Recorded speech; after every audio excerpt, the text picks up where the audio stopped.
Hello, All right. everybody. This is Rob Fredette with the podcast HODGEPOD, and we're going in a direction of rock and roll. And this is one of my favorite topics to talk about. C.J Shaman has been gracious enough to join me. He's a boundary pushing rock artist defining the genre with a raw fusion of outlaw soul, desert born grit, and unfiltered emotion.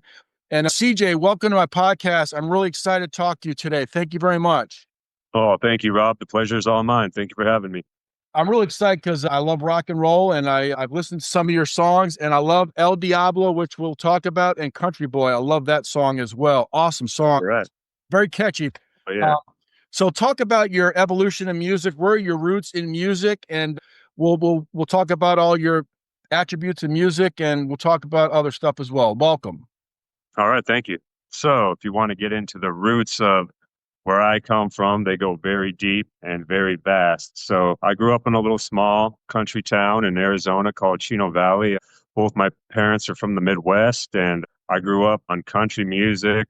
I was born in 1979, December, so the last bit of 79. So, basically, I'm an 80s baby, and I grew up listening to a lot of classic, like 70s and 80s country music, like Dolly Parton, Kenny Rogers, the Oak Ridge Boys, Alabama, Charlie Pride, Waylon Jennings, Johnny Cash, Elvis, like those kind of those acts, Barbara Mandrell, like that's what I grew up on as a little kid. Those are the records my parents had. And, as a kid growing up in the 80s, though, when MTV came out, obviously got very influenced by all that cool stuff, like the fun pop music of the 80s, like Madonna and Paula Abdul and Michael Jackson and Tears for Fears and Billy Idol and all that fun 80s music is definitely a big part of my influence. I try to bring that funness and that joy that comes from that music. That music maybe doesn't,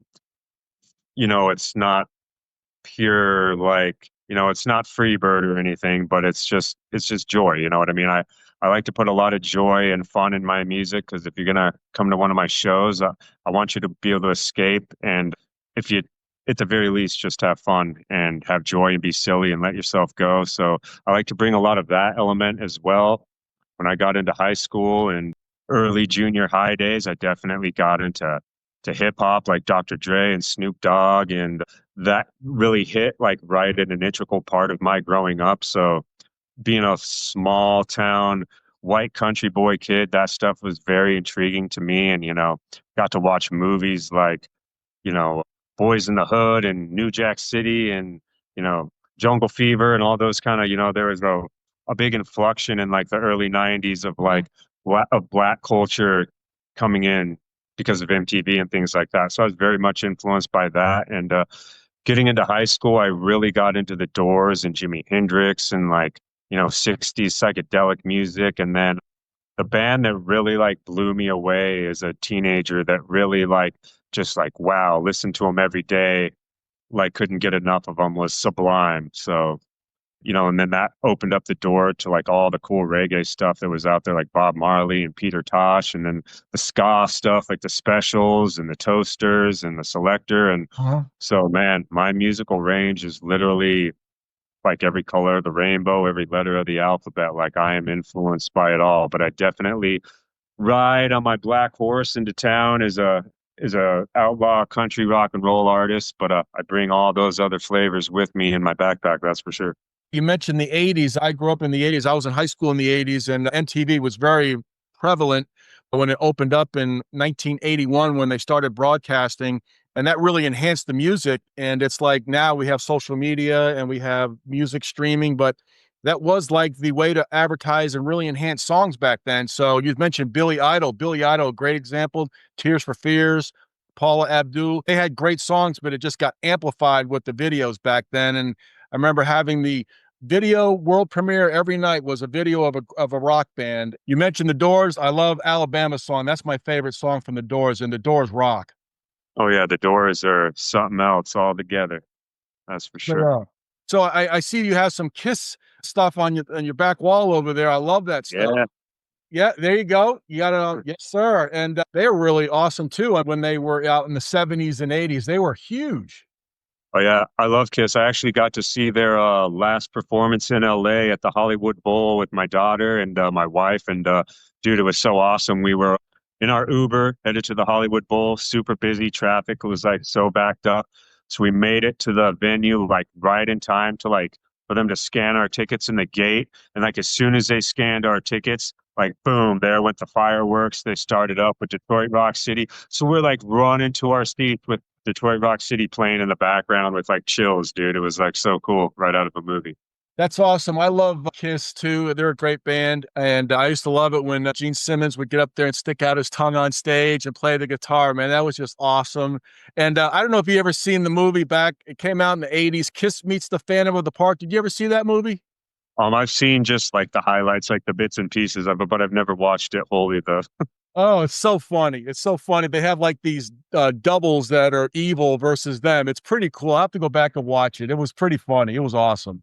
But Yeah, they definitely changed the game as far as like broadening the horizons with marketing and crossing over into every like type of media to like really like own it all, man. They really changed the game. They're like comic book characters, you know. That's why I really vibe with them. They're like just larger than life and embodying these characters and dressing up in the costumes to basically be like, dude, like we're freaking superheroes, you know what I mean? Like something like no one had ever really seen before. So they really changed a lot with that.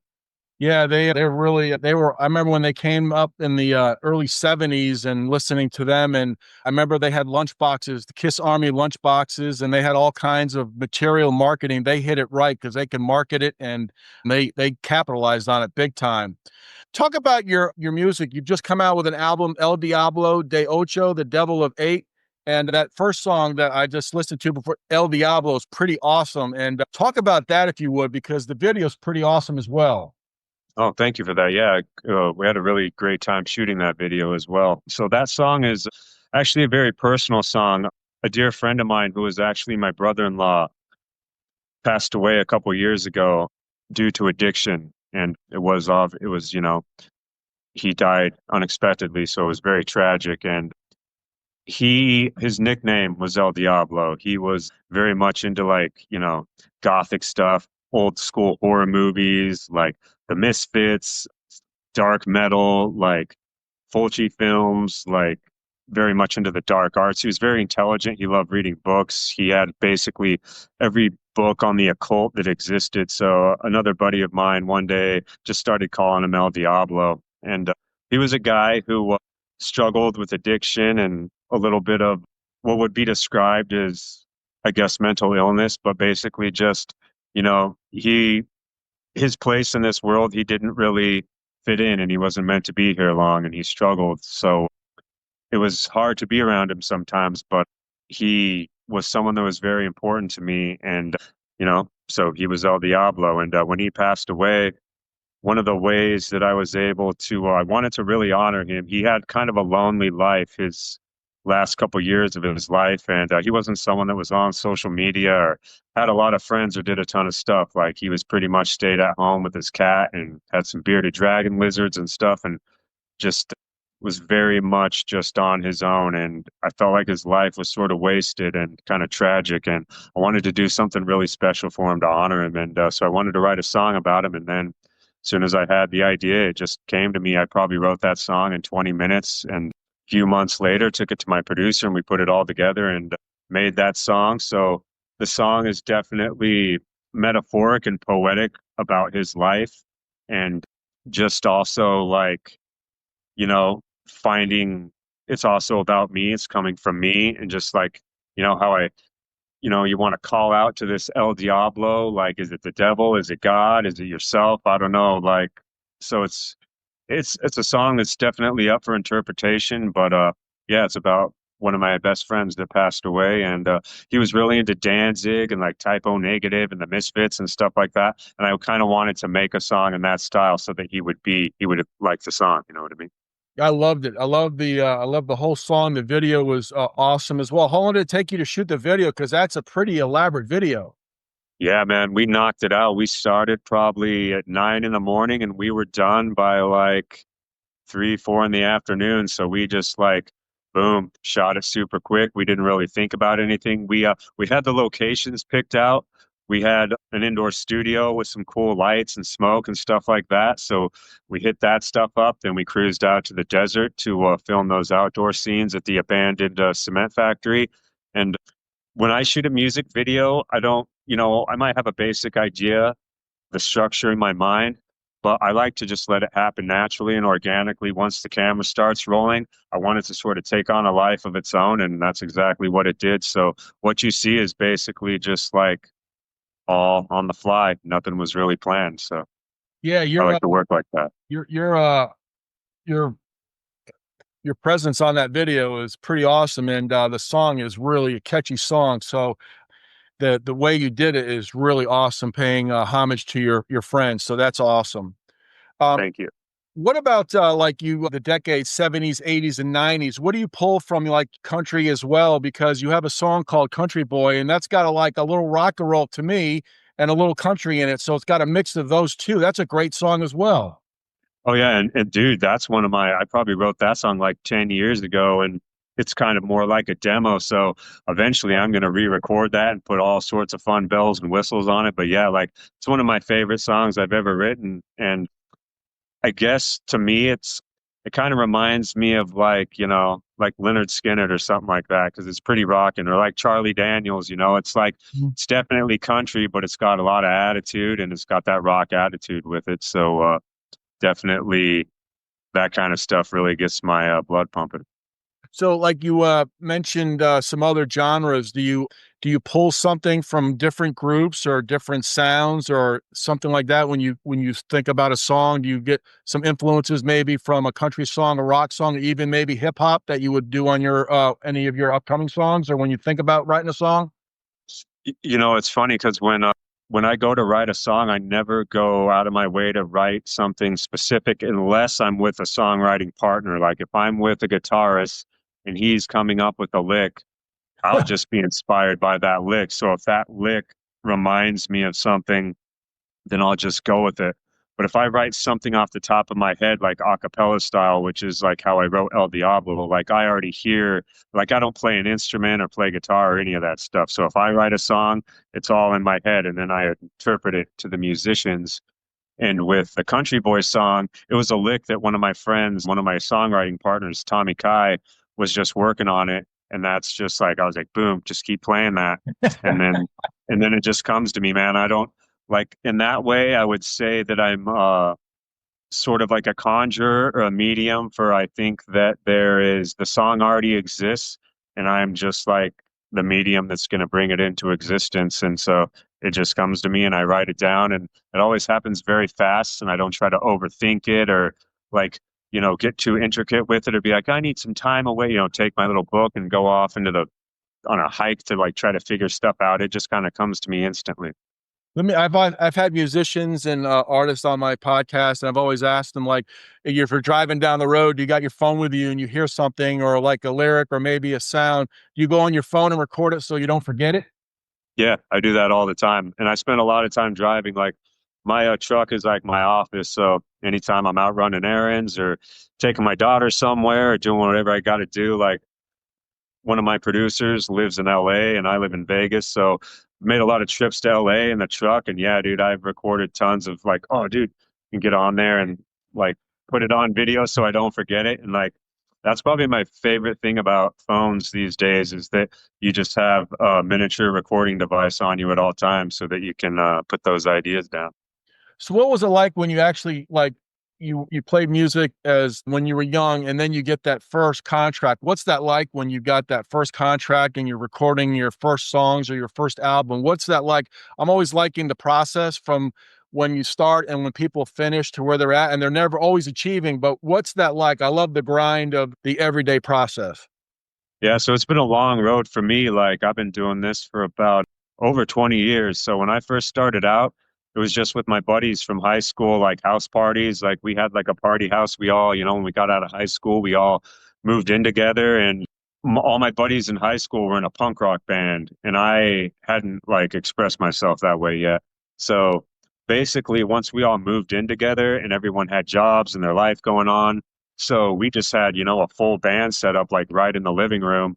And basically we were like the hub of the whole town. Like every like, kid in town would come to our place to party, you know what I mean? So we were like the place to be. And a lot of our friends were musicians. So people would just come over and we'd start jamming out. And I'd be like, hey, let me get on there. And, I knew lots of Doors songs, lots of like Social Distortion songs or Skinnerd or The Doors or Sublime or whatever. And so I would just get up there and have fun. But like it was sort of a talent that I kept to myself.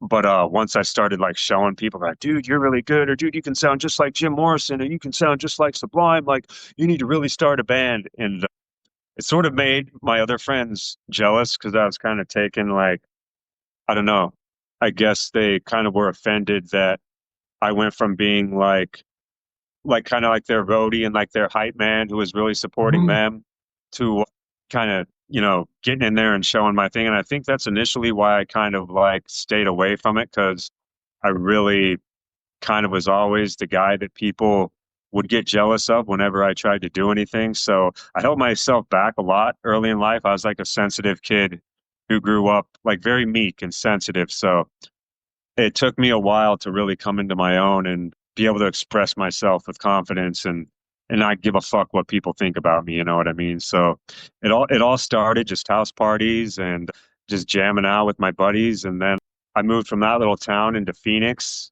And once I moved to Phoenix, my main goal was to start a band. And one of my good friends, Dusty, me and him started a band together called Mecca, which was very much like I wanted it to be kind of like very much inspired by the Doors. Like I was so into the Doors back then. I wanted to like recreate like a modern, like kind of like hard rock version of the Doors without a keyboard. You know what I mean?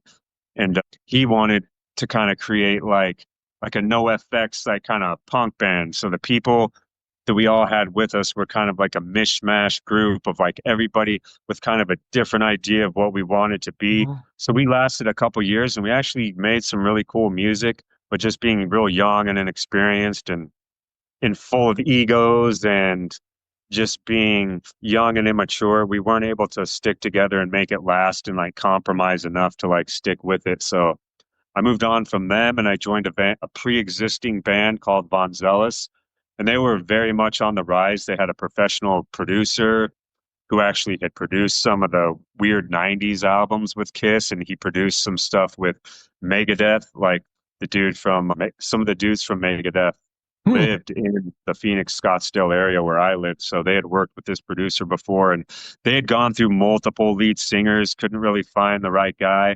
And so I auditioned for them and got it. And we were able to make some really cool stuff for a couple years. And we toured all over the country, jamming out, doing the whole van thing. And it was pretty awesome. And then I had a child, had a daughter, and I decided to just kind of step away from it and raise her. I fell in love with my daughter right off the bat. And when I would go on tour and be away from her, it was just really hard. And we weren't making a lot of money and we weren't really, it felt like we were very much on the rise. And then we sort of plateaued and I felt like we were going to crash into a wall and burn. So I jumped off that train and devoted my life to my daughter. And then when she got old enough, we moved here to Vegas and I started another band called Death Whistle with some other friends of mine. And once again, we developed like a really cool, unique sound and started to play and do some really awesome stuff. And then unfortunately, my best friend who I grew up with, who was the guitar player in the band with me, had some health issues and he wasn't able to carry on. So that stopped our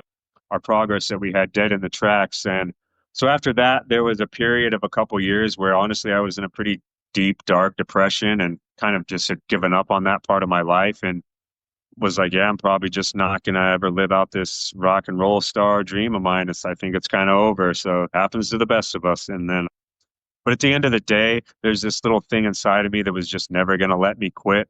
So I always just kept staying creative. I had a buddy here who would come over to my house and who wrote Country Boy with me, and he would just, you know, he's just super creative and would come up with stuff on the acoustic guitar, and I'd write lyrics to it, and we'd film little videos and put them on Instagram or YouTube or whatever, and we just kept getting better and better and better, and then I started to, I got a little distribution deal with this record label called Bentley Records, where they put all my stuff onto the digital streaming sites for me and stuff like that. And so that inspired me to be like, all right, well, I put all these songs up that are more kind of like I recorded them more like demo style, just like cheap recordings in the studio where you can buy a couple hours and just lay down some simple like raw tracks and stuff, and was just publishing those to Spotify and iTunes and stuff. And then I actually met a producer out in LA that helped me get my sound to the next level, and he's the one who worked on the brand new album El Diablo de Ocho, The Devil of Eight, with me. And so he helped me elevate my sound to a more professional sound that's like radio quality ready, industry standard stuff. So I've just been slowly over the years elevating and rising and improving with every day that goes by. And in the last couple of years, I've really been inspired by this hip hop artist called Yellow Wolf. I don't know if you're familiar with him, but No. he's out of Alabama, and he was more mainstream popular probably a decade ago, but he's still very active, and he's just super creative. And he's one of the reasons why I got up out of my dark depression and really got back into trying to take myself serious again. Just his energy and his confidence and his style. He's got his own fashion line called Slamerican.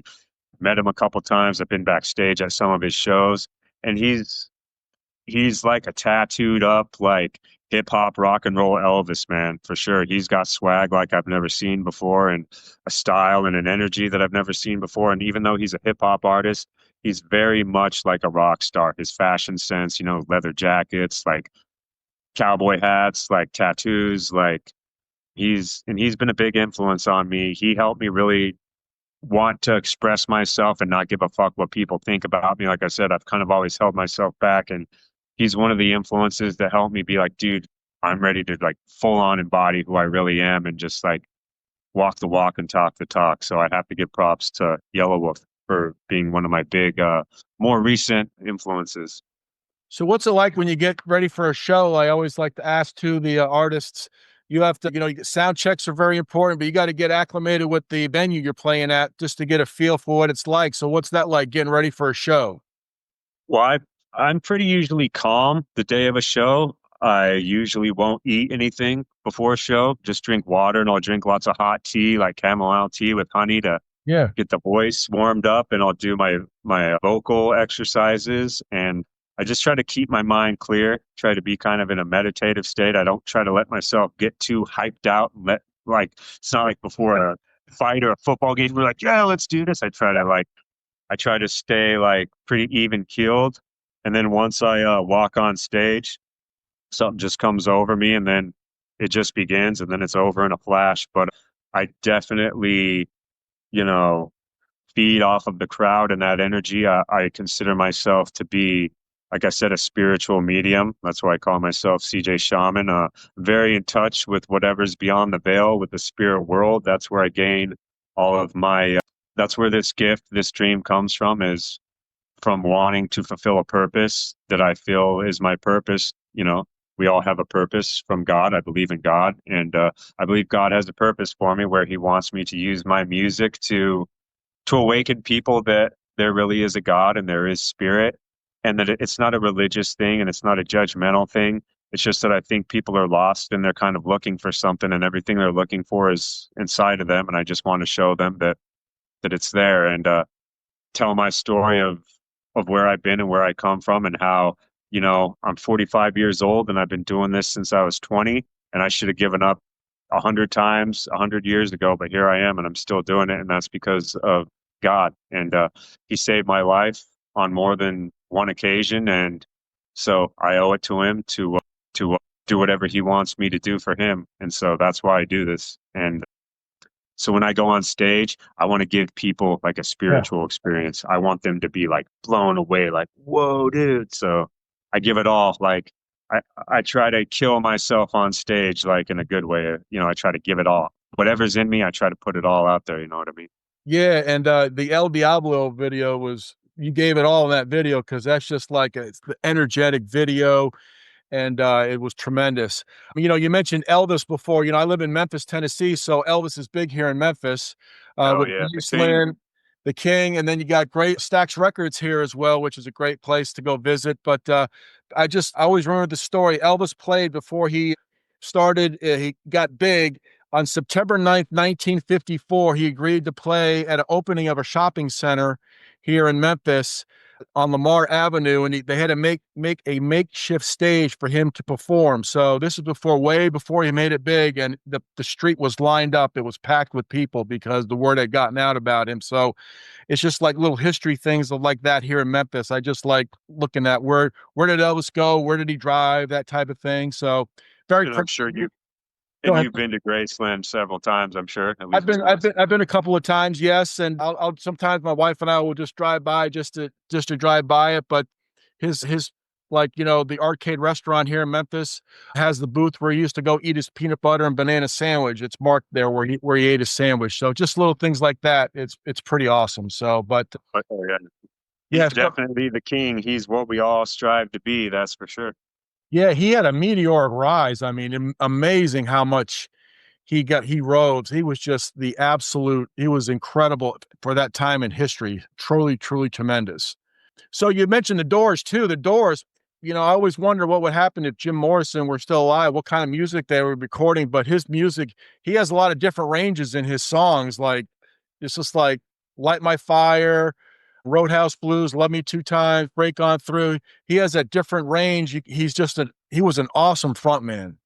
Oh yeah, he was just so intelligent and read so many books that he brought. I mean, the Doors definitely were rock and roll, but they were very blues influenced, very jazz influenced, very flamenco, like Spanish influence. But there's like a Renaissance, like a Renaissance like sound to their music. Like it feels almost like it could have came from 500 years ago. And then there's also this sort of dark, because of the Ray on the keyboard, there's sort of this dark carnival sound that they have as well. So yeah, the Doors to me are like single-handedly the most like unique band ever. I don't care what anyone says. Like they bring so much influence to the table. Like no, none of their songs are alike. Each Oh, individual song is completely different from the last. And so yeah, like I just love that about them. Like when I was like 16 years old, me and my friends got really, really high, probably for the very first time. And this older kid who sold us the weed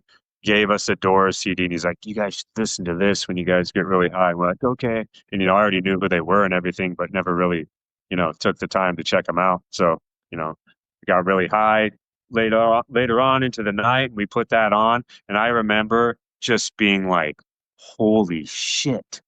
Like, are you guys like hearing what I'm hearing? Like, whoa.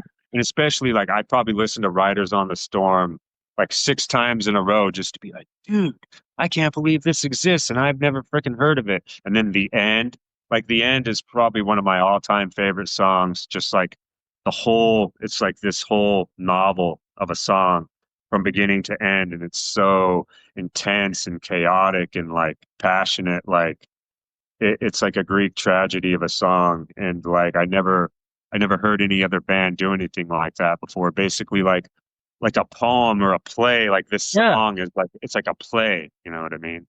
I dug that a lot. Yeah, my favorite Doors song, I have it as a ringtone on my phone, is Peace Frog. I love that song. I love Oh Peace. yeah, dude, that song's so badass.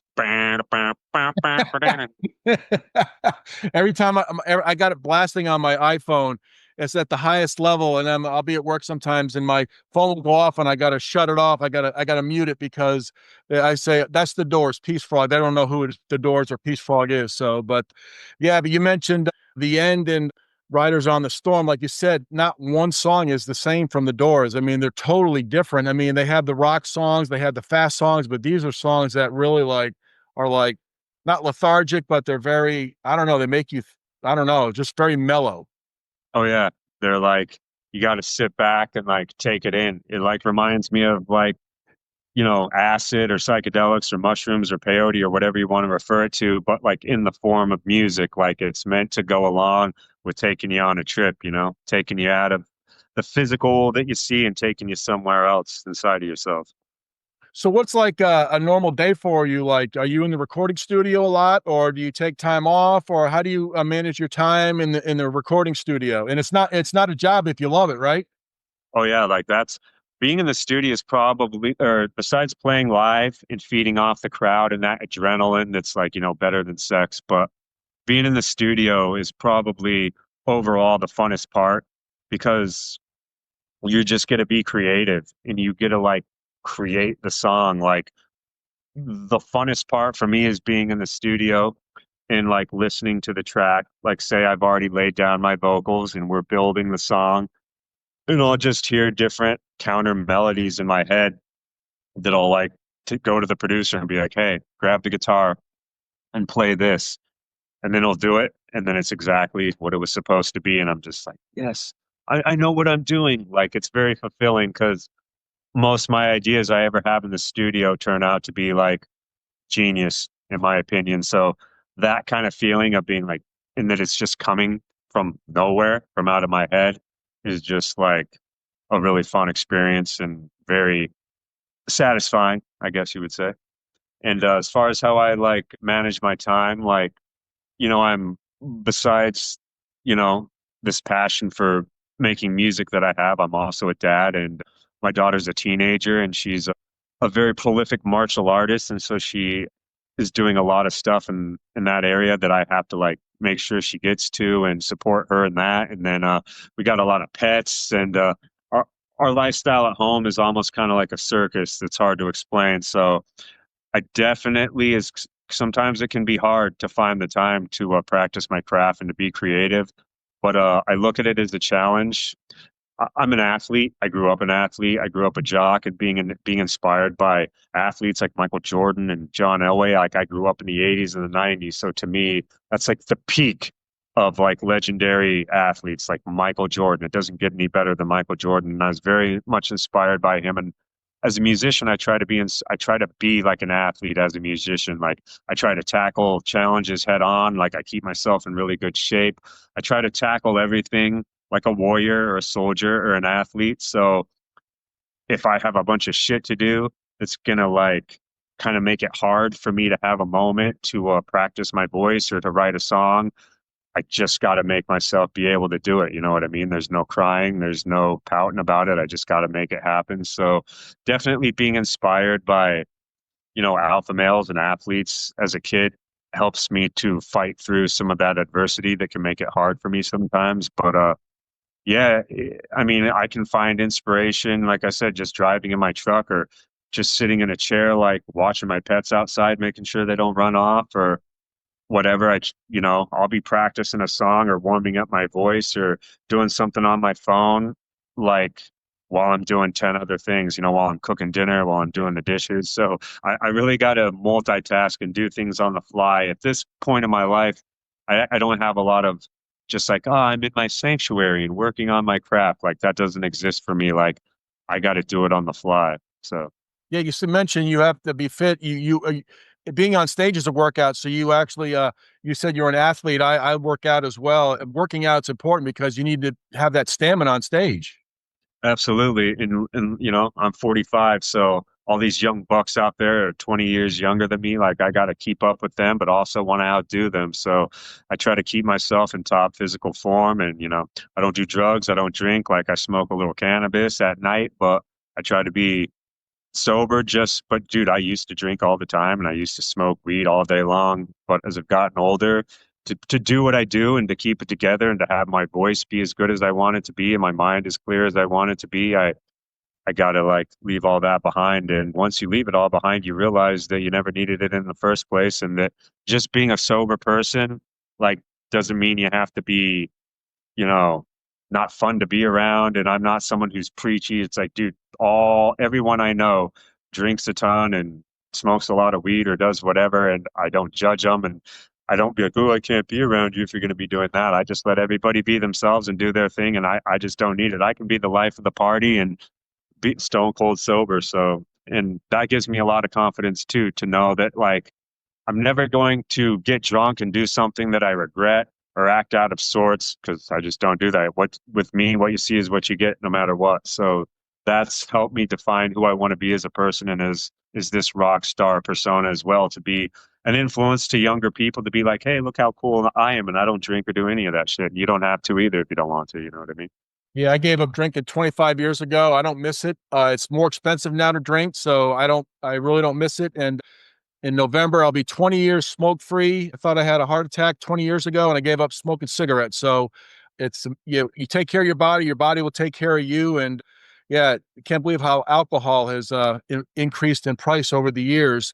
You mentioned earlier, back in the 70s and 80s, we had albums, we had 8-track tapes, we had cassette tapes, we had CDs, and now we have streaming.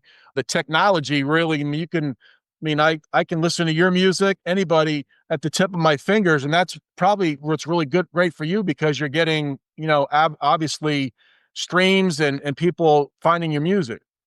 Oh yeah, I love it. It's so convenient. And as much as I miss the old school days, like you can't deny how amazing it is if you're a fan of music and movies, how it's just all in your fingertips right now with YouTube and Spotify and all that stuff. Like there's music from the past that I've been able to discover that I totally forgot about. But because you're scrolling around on Spotify or whatever, and you're like, no way, I remember this. And then you start listening to that, and then it suggests something else. And dude, it's amazing. I love it. But I will say that I do miss albums. I do miss going out and buying the CD and like opening it up and reading the little booklet inside and collecting CDs and all that was really fun. My daughter, she introduced me to this Canadian rock band called Trooper. And they're really cool. And I had never even heard of them, but they have like 3 or 4 songs that just like immediately right onto my playlist where I'm just, oh, dude, these guys are badass. And then another band she found, Zebra, and she's just really into like all kinds of music. She got really into Kiss and Judas Priest, which like I was always like into those bands, but the fact she got like really into them made me want to get really into them with her to like have that bond and that common ground with her. And like I was always sort of a casual Judas Priest fan, but once she got into them and I got to dive into their whole catalog, I was just all, dude, like Judas Priest is like my favorite band now. Holy shit. And like we got to go see them live as well. The great Rob Halford, one of the greatest hard rock metal singers of all time, and got to be pretty close right up in the near the front row of the stage. And that was just incredible. So yeah, like my daughter is a huge influence on me as far as like keeping me young and keeping me in the loop on things that aren't necessarily like the new stuff that's happening, but keeping me in the loop of like, don't forget about all this cool stuff over here, like for sure. Yeah, I remember the days when I going into the record stores. It was like something you were excited to go because you look at the album covers and buy an album for what, $7.99, $8.99, and going to the record store, you'd see your friends there, and that was like a social place to go get your records and follow your bands. My first album was the first Van Halen album, 1978. So Hell yeah. What that a was my great album. that was my first album, and the song "Running with the Devil" when you were 13 years old didn't sound so bad back then, but it was a great album, and they're one of my favorite bands, my favorite band at least. But Oh, that's dude, we love Van Halen in this house. We love Van Halen and Van Hagar. yeah. I always say that Sammy gave Van Halen a different sound. They reinvented themselves. They got away from the hard rock, and they had some really good songs with Sammy, and they had some real awesome. It was like the band was relevant for all those years with 2 lead singers. I don't think you could have gotten at that time the best lead. You got the best lead singer you could get for that band in '86 because he was like at the top of the game after his "I Can't Drive 55" album. Oh yeah, Sammy Hagar is like such a good person and just such a cool dude and a phenomenal singer. And like obviously Dave is probably one of the greatest, most eccentric frontmen of all time. But like he said, completely different sounds, but like still the same band. And yeah, Van Halen is just like so legendary. Like you said, the only band that could like do it with 2 lead singers and just like not miss a beat. They didn't miss a beat. Actually, 5150 was one of the most popular albums, if I remember, other than 1984, Oh yeah, because I think 5150 is their top selling one of all time. yeah, I'm that's not crazy. But you look back now, I mean, CDs when they came out in the mid '80s, it was like a luxury because they were like $15, and if you had a CD, you were rich to get a CD because CDs had that CD quality, clear sound. It's really cool now. There's the music streaming we were talking about earlier. like you said, you can reinvent music. Your daughter's helping you invent and reinvent music. And I'll hear something, I'm like, I haven't heard that song in 30 years. Where did that come from? It's amazing when you look back and it brings back memories. Oh, totally. And I'm glad that all that stuff has been archived and saved and transferred to digital so that we could still have it. Like almost any dang thing you can think of or come up with, if you put it into Google, it exists and it's somewhere. And I just think that's like fascinating and scary, maybe a little, but technology is definitely a double-edged sword. We can do a lot of evil with it, but we can also do a lot of good with it. So I'm definitely all about where technology is going to lead us, but we just always have to remember that to use it for good, there's going to be people that use it for bad, but got to be enough of us that are using it for good to counteract it. Yeah, and music is also a good thing. It takes you away for 3, 4, 5 minutes. You can have a bad day, and then all of a sudden you hear a song, it switches your whole mood. Do you have songs like your go-to songs that get you in a bad mood, or would get you in a good mood when you're in a maybe going through a rough day that turns your attitude around? Oh yeah, totally. Like usually I try to get all my angst out in the weight room when I work out. So I really like stuff that'll put me in a really good mood is like Rocky soundtrack kind of stuff. Like I'll work out to that kind of stuff like Eye of the Tiger and like all Yeah. that cool like from like just like 80s like inspirational like montage workout music really pumps me up. Like pretty much anything from from an 80s action movie soundtrack is what I'll listen to just get me like in a fun mood and to get me in the mood to like work out and stuff, or just like dude like silly stuff like Saturday Night Fever soundtrack, or like you know Lionel Richie or like Hall and Oates, even though like people might think that's like lame or dumb or whatever, but like some of that like 70s, early 80s, like white soul music is just like so fun and groovy that like, if I'm home alone cleaning the house, I'll put on like a Hall and Oates mix or something like that. And I find myself being all, dude, this stuff is really groovy, man. It's not what I want to listen to all the time, but like that's the kind of stuff that'll put me in a good mood, like 80s music, like Madonna, Michael Jackson, Lionel Richie, Paul Abdul, like that kind of like silly Bananarama, like that kind of stuff just makes me feel like a kid and like no worries. Now there's no worries. Now we're just like grooving along, even though it's not that serious. Yeah, I have those songs on a playlist too that like when I work out or when I go walk, they're my get going when I work out. But yeah, those 80s songs definitely the 1980s decade had a different sound than any other decade. The 90s definitely did. The 70s was different, but the 80s, that was kind of like with the advent of MTV, everybody just blew up.